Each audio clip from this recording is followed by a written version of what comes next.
Je m'excuse, je n'ai pas très souvent l'occasion de parler français en ce moment, mais je vais quand même faire un effort. Parfois, j'en ai marre d'écouter toute la propagande qui se déroule sur la télévision anglaise.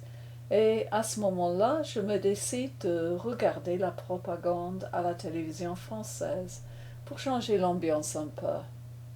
Il est intéressant de noter exactement les mêmes techniques employées pour exercer une influence profonde sur les gens et pour leur persuader d'accepter le point de vue de l'établissement.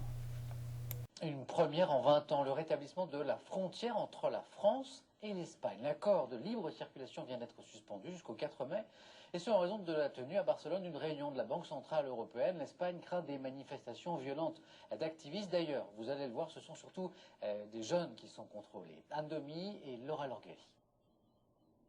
C'est un temps que les jeunes de 20 ans ne peuvent pas connaître. Pour mémoire, la frontière espagnole avant l'accord de Schengen en 92, ça ressemblait à ça. Contrôle d'identité, fouille des véhicules, un peu impressionnant pour une première. Très surpris, oui. C'est la première fois que je me fais fouiller comme ça à une frontière. C'est impressionnant. Assez, oui. Enfin, en tout cas, ils sont très professionnels, ils fouillent partout, de fond en comble. Donc c'est vrai que ça surprend. Il n'y a plus qu'à prendre son mal en patience car les contrôles ne font que commencer et ils sont très nombreux. La police espagnole a triplé ses effectifs. Elle est présente tout le long de la frontière. Notre objectif principal, c'est de trouver des personnes susceptibles d'appartenir à ce que nous appelons des collectifs anti-système. Des personnes qui pourraient avoir participé à des manifestations ou qui pourraient avoir causé des troubles à l'ordre public ou encore qui auraient détruit du matériel urbain. C'est plutôt cela que nous cherchons. À quelques kilomètres de là, les contrôles se suivent et se ressemblent. Les jeunes et les camionnettes n'y coupent que très rarement. Vous avez eu peur un peu? Non.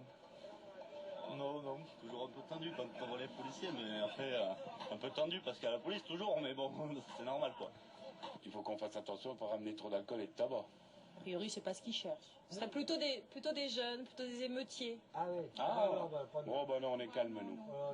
On a peut-être l'air de voyous, mais on est calme.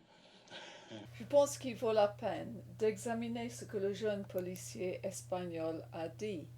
Il a dit: notre objectif principal est de trouver les personnes qui sont susceptibles d'appartenir à ce que nous appelons les collectifs anti-système. Et alors je ne sais pas comment les Français réagiraient en entendant de telles paroles, mais personnellement je peux vous dire que je pense que c'est très dangereux.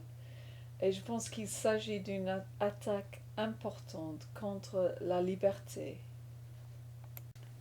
Le jeune policier espagnol continue à élaborer sur ce qu'il voulait dire en parlant de personnes anti-système. Il parlait, à ce qu'il dit, de personnes qui pourraient avoir participé à des manifestations ou qui auraient pu causer des troubles à l'ordre public. Notez le choix de parole. Pourrait avoir participé. Et il faut dire que causer des troubles à l'ordre public, ce n'est pas nécessairement la violence dont il parle. Alors, il est important de dire qu'un des principes de l'Union européenne, c'est le droit de pouvoir traverser les frontières d'Europe sans problème. Et dans cette situation, au cas où un policier espagnol juge qu'un Français aurait pu participer dans une manifestation, alors ce droit sera révoqué. Et il faut dire aussi que tout ça, c'est pour protéger les banquiers contre le peuple. Et alors moi, je dis que si le système financier est corrompu à tel point que le peuple ne le supportera plus, à ce moment-là, je pense qu'il faut changer le système financier. Mais ce que j'ai trouvé le plus inquiétant, c'était la conversation avec les occupants des 3 voitures.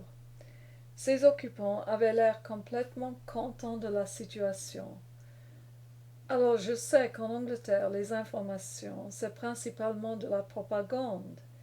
Et donc il est possible que la télévision française a choisi ces 3 voitures parce que les occupants étaient très calmes et contents de la situation. J'espère de toute façon que la plupart des Français auraient réagi d'une façon différente. En Angleterre et aux États-Unis, nous parlons souvent de ce qu'on appelle les sheeple.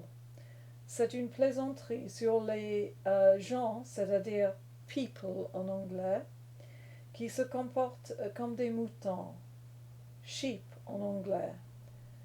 Et alors on peut dire qu'il n'y a que les moutons, les sheeple, qui ont le droit d'entrer en Espagne.